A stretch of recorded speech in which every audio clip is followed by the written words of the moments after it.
I would like to welcome everyone to Yeshivas Ohev Shalom's first graduation. With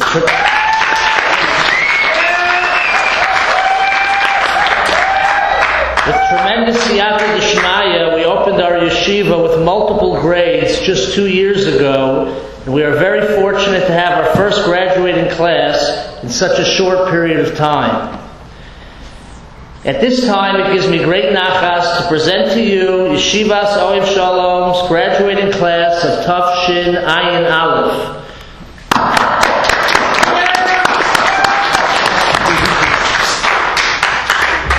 We are very proud of all of our graduates, and Baruch Hashem, you have all grown tremendously during your years here at Ohev Shalom.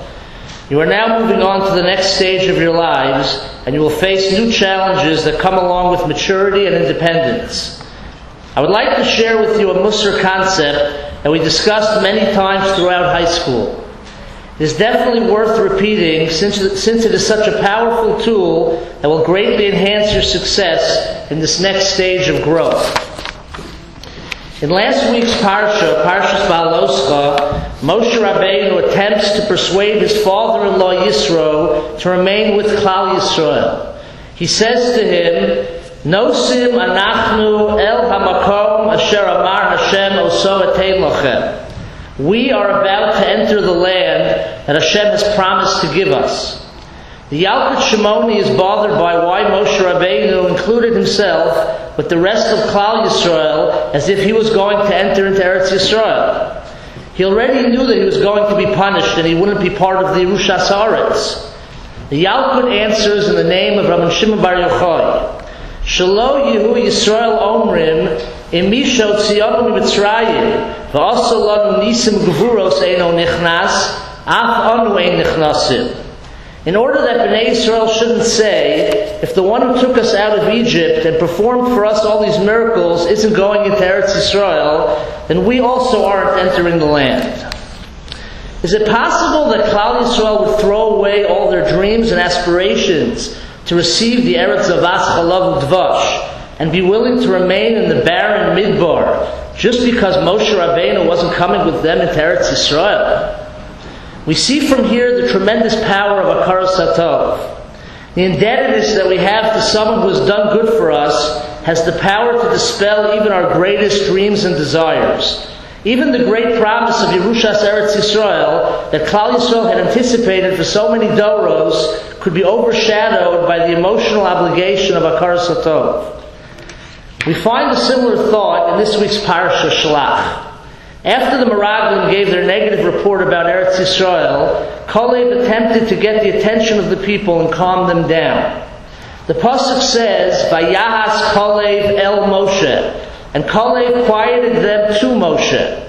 Rashi explains that Kalev's tactic to get their attention was by pretending to say bad things about Moshe Rabbeinu and then switching and saying good things about him.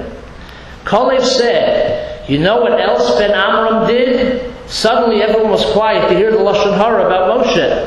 He continued, "He split the sea for us, he gave us the man, he brought us the slav."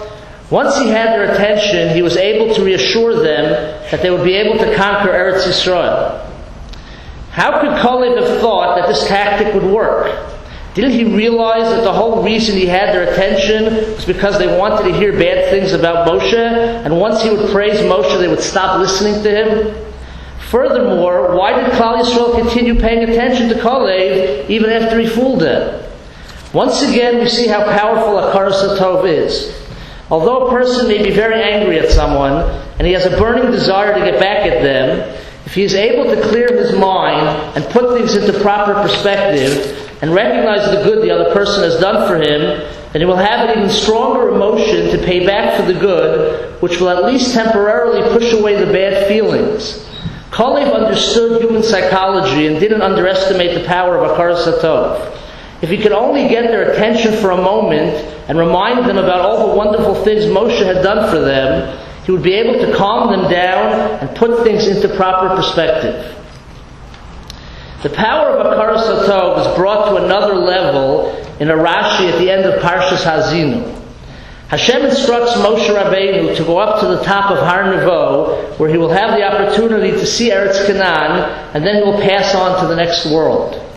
The Torah tells us that this all took place be'etzem hayom hazeh, in the middle of that day. Rashi, commenting on the words be'etzem hayom hazeh, explains the reason why this had to take place in the middle of the day. Lefi shehayu Yisrael omrim bekach bekach im anu margishin bo ein anu manichin oso. The Bnei Yisrael were saying that if we sense that Hashem attempts to end Moshe Rabbeinu's life, we won't let him.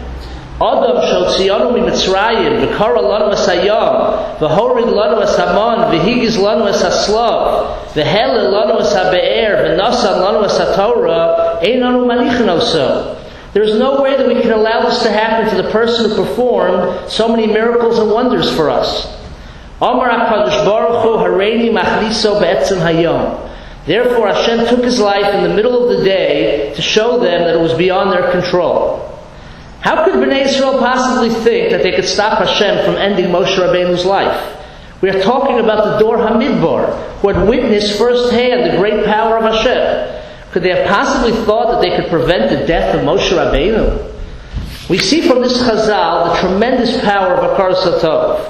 A person feels so grateful and indebted to someone who did good for him that he is prepared to do anything to repay the good, even if it means doing something that is unrealistic. The Bnei Yisrael had received so much goodness from Moshe Rabbeinu that they were prepared on an emotional level to try to prevent his Misa, even though they knew intellectually that this endeavor was physically impossible. If these are the effects of Hakaras HaTov to Basar V'Dam, then it is difficult to comprehend the amount of motivation and inspiration we could gain from being Makir Tov to HaKadosh Baruch Hu for his endless Chasadim Tovim, which would greatly enhance our Avodas Hashem.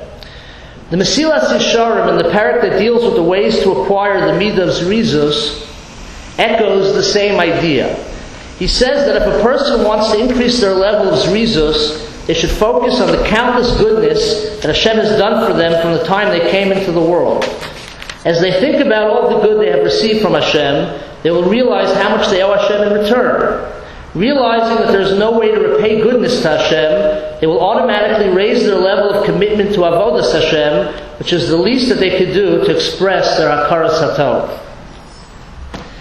A graduation is a time to take a step back and recognize the tremendous growth and development that took place over the past 4 years of high school.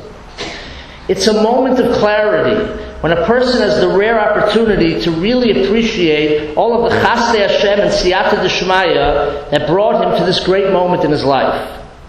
This appreciation should evoke great emotions of Hakaras HaTov to HaKadosh Baruch Hu, which would give him kochos chadashos to overcome the great challenges that lie ahead.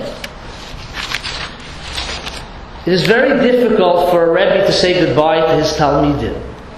The hundreds of hours of Torah that we learned together, the Musar and Ashkafa discussions that we had, and the emotional moments that we shared are things that I will always cherish. I am so proud of all of your accomplishments, and it gives me great nachas to see you continue on to more advanced levels of Limud HaTorah. May you all have the Siyata D'Shmaya to continue Mechayil El Chayil in your pursuit for growth in Torah, Midos, and Yirah Shamayim, and may Hashem grant all of you Kol Mishalos Libchem L'Tova.